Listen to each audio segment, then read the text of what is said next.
Hi! Welcome to my IGTV and welcome to the bucket list challenge section of my IGTV.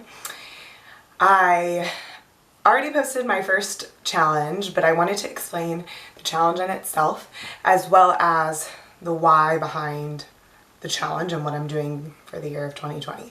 So I first off want to tell you a little bit about my background with grief, trauma, and death, and I think it gives a lot of clarity as to why I want to live my life on a different spectrum than probably normal people or half the world. And as I'm recording this,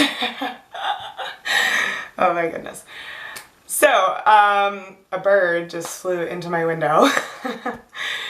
And that is one of the signs that my brother is with me. So, that was really cool. Okay. When my brother passed away, we would be talking about him and like birds would just fly in the window. Like fly in the window and pass out. That one wasn't as aggressive, thankfully.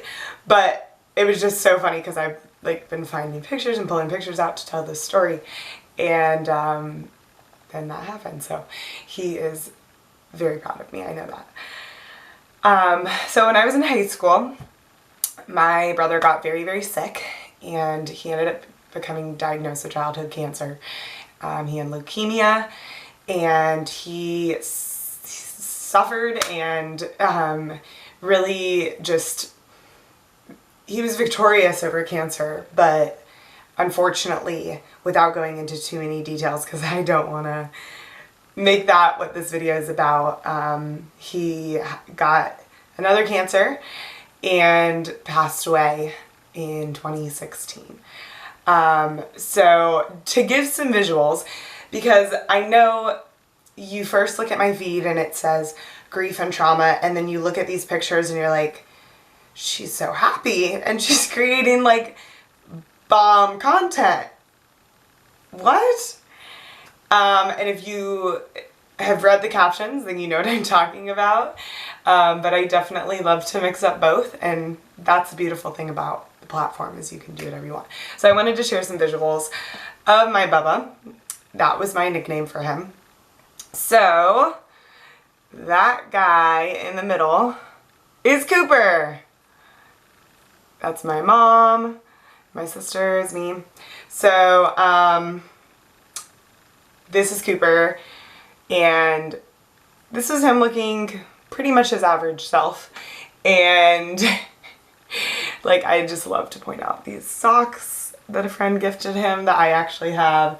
That's just who he was. Like he loved to wear crazy things, and he wore jerseys all the time at his celebration of life. We had everyone wear their favorite sports team in honor of him.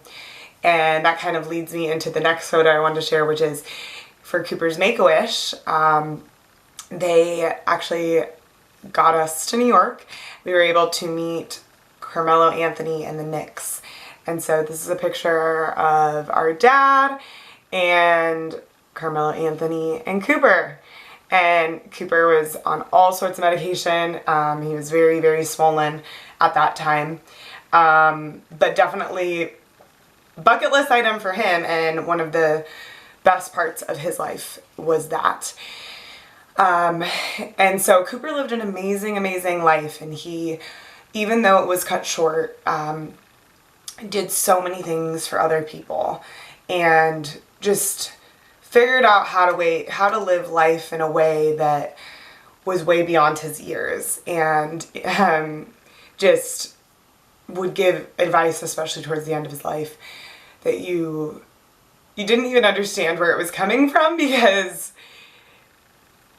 you're speaking to an 18-year-old who was passing away, but it sounded like you were speaking to an 80-year-old. And when he finally was put to sleep because of the pain, this is one of my last pictures of him. It's really dirty because I take it almost everywhere with me. I don't know if you can see it. It's me kissing his forehead. I take this photo everywhere with me, and it hangs in my room. because it's one of those things that reminds you, it makes me stop and remember this moment of my life where everything stopped. And the world stopped. I didn't know what was going on around me. This was all that I cared about. And so after that, there were some other traumatic things that happened, but this project is really dedicated mostly to Cooper, my brother, because he taught me, his death taught me that life is so insanely short. Like, I never in a million years would have sat here and thought when I was in high school, when I was younger, that my brother was going to die. And I never would have thought that I would have to go on with my life without him. And last year had been especially hard. My sister got engaged and it was this beautiful thing. And as I sat there to balance the emotions of like, oh my gosh, Cooper would be so happy for her. And I wish he was here physically to love on her and her amazing fiance. And he's not physically here. And that's hard. It's really hard. And when I have huge wins and huge losses that I want to share with my family, I want to share it with him too. And he's not here to see that. And so I started thinking last year, after I ran my 10K, I ran it in honor of him. I wore a shirt that said Team Coop. And I crossed the finish line, and I just remember thinking, there has to be more. Like, I'm not built to live a life where I go to work and sit at a desk that I hate to end up dying anyways. No, that's not what I was made for. But I was also stuck in anxiety and depression and PTSD from what I've been involved in and losing him. And so I was like, okay, let's start small here. Let's do one thing. Let's do one thing a month that's out of our comfort zone. That's a little crazy. And see if it turns into an idea. And so I started with my birthday month because if you know me, I am a huge birthday fan. Like, it's just a month for me. And I'm turning 25 this year, which I also kind of want to start crying about, but I'm not going to. So for me, that's a huge year. And I was like, I'm going to do this thing. I don't want to say it. I'm going to do this thing that I've always wanted to do that really makes me want to like cry and smile and also shit my pants a little bit, but I'm going to do it. And so it started with that. And then I was like, well, what if I did something every single month? What if I created this bucket list of things that were my things and other people's things, and I dedicated things to them, and I lived out this crazy life for a year where just one day a month I dedicate my life to a bucket list item, something that you just don't do every day. And so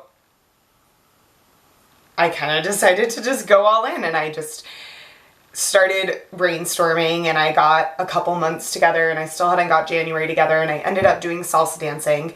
And for me, there's some people out there, and this is the beauty of bucket lists in general, is you ask people for their bucket lists, and it's either an extraordinary list that costs a lot of money, and then there's lists that are like milk a cow. Like, someone was like, milk a cow, and I was like, that's beautiful. Like, I never would have thought of that, but that is awesome. And so for me, taking a salsa dance class was not like a huge thing that I'd ever considered doing. I wanted to, but it was kind of like, well, I'll wait till when I'm free time. Guys, we don't have free time, okay? That's a petty excuse to not do the things that you want to do in this lifetime. And we don't have enough time to sit around making excuses, right? So I kind of started formulating this list, and so I'm doing one thing a month, And there are some things on the list that do cost money, of course.